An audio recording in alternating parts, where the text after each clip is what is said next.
Top 10 Most Astonishing Acts of Revenge in History. Throughout history, acts of revenge have not only shaped the outcomes of individual disputes but have often rewritten the political and social landscapes of their time. From ancient vendettas to calculated retaliations, these stories resonate with the raw human emotions of anger and retribution. They reflect the lengths to which individuals, and even entire nations, are willing to go to settle scores and uphold honor. This video delves into some of the most profound and shocking acts of vengeance ever recorded, revealing the intense and often dark motivations behind them. Number 1. James Annesley's Royal Kidnapping.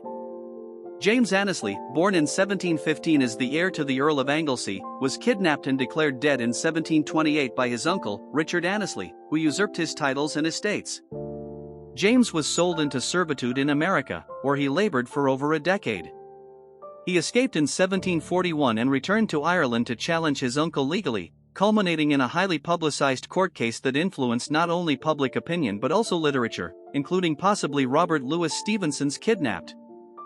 James's struggle to reclaim his inheritance was a dramatic case of familial betrayal and retribution.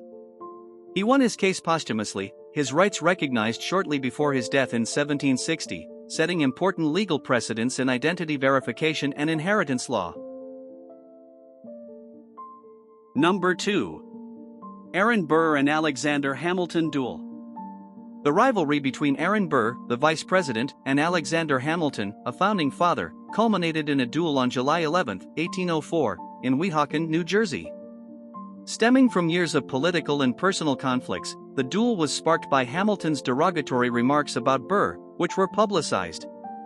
Burr, seeking retribution for the insults to his honor, challenged Hamilton. Hamilton was mortally wounded in the duel and died the following day, marking a tragic end to his life and Burr's political ambitions.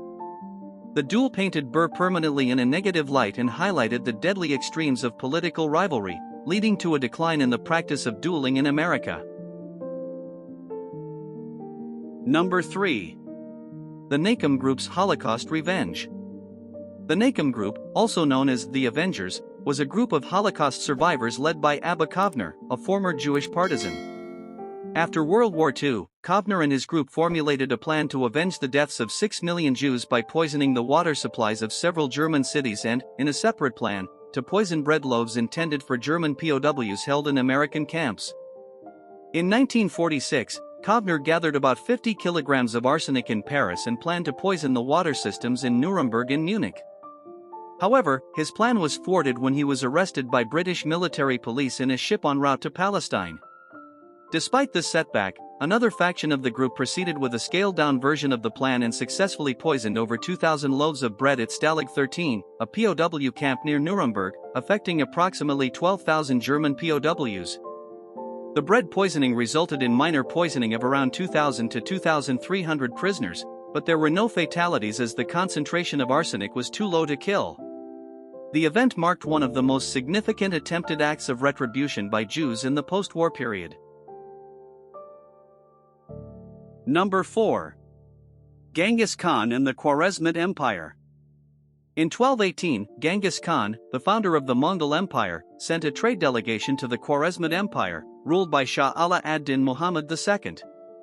The governor of Otrar, suspecting espionage, massacred the 450-member delegation.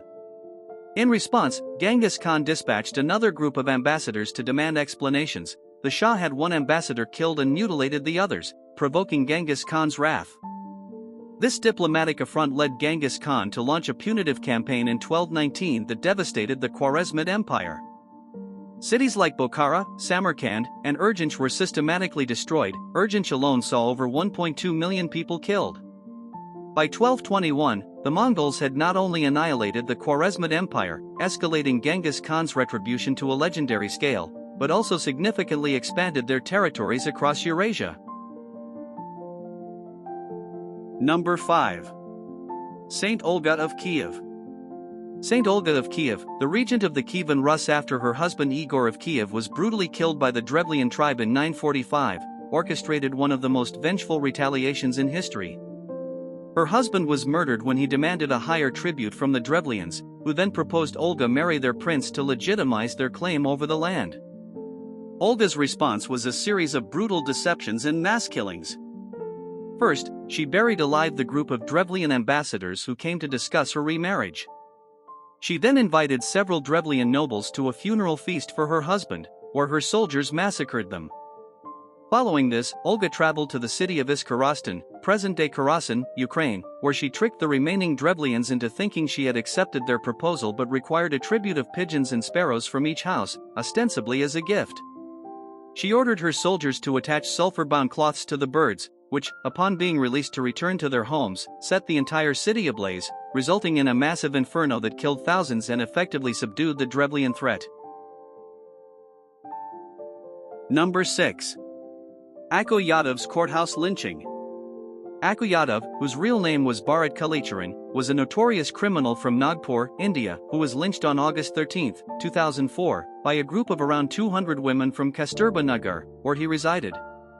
Yadav had a long history of criminal activities including murder, kidnapping, and raping women over a decade, often under the protection of local police. The attack occurred in a Nagpur courtroom where Yadav was to be tried. The women, many of whom were his victims, first stabbed him over 70 times, then stoned him to death, and finally mutilated his body as a form of chilling vigilante justice. This act of retribution was prompted by the legal system's failure to prosecute Yadav effectively despite numerous charges and evidence against him. His death marked a significant and controversial moment in India's history, raising serious questions about law, order, and the lengths to which victims go to seek justice. Number 7. Buford Pusser's stand against the Mafia. Buford Pusser, the sheriff of McNairy County, Tennessee, became a national symbol of justice and retribution in the 1960s for his relentless fight against organized crime, particularly against the Dixie Mafia. This personal war intensified tragically on August 12, 1967, when his wife, Pauline, was killed in an ambush that Pusser alleged was orchestrated by the Dixie Mafia in retaliation for his anti-crime initiatives. Pusser identified Kirksey McCord Nix Jr., a notorious Dixie Mafia boss, as the mastermind behind the attack. Following his wife's murder, Pusser reportedly went on a vengeful mission against the mob, which resulted in several mobsters' mysterious deaths over the years. Although no direct evidence tied Pusser to these deaths, the circumstances suggested a targeted campaign by Pusser to dismantle the criminal organization that had caused him so much personal loss. Pusser's own life was filled with violence. He survived several assassination attempts, which left him severely disfigured and fueled his resolve. His vigilante-style justice became the subject of several books and the 1973 movie Walking Tall, which portrayed his crusade against the mob. Number 8. Montgomery Meigs' creation of Arlington Cemetery. Montgomery Meigs was a Union general and the quartermaster general of the U.S. Army during the Civil War. In 1864, in a profound act of spite against Robert E. Lee, Meigs appropriated Lee's estate, Arlington House, to establish a military cemetery. This decision was made to prevent Lee from ever returning to his home and to symbolically repurpose the estate into a ground memorializing Union sacrifice.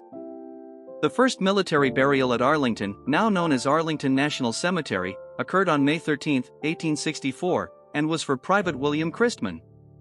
Meigs dedicated a section of the estate to the burials of war dead, effectively ensuring that the land surrounding Lee's home would be occupied by graves, making the residence uninhabitable.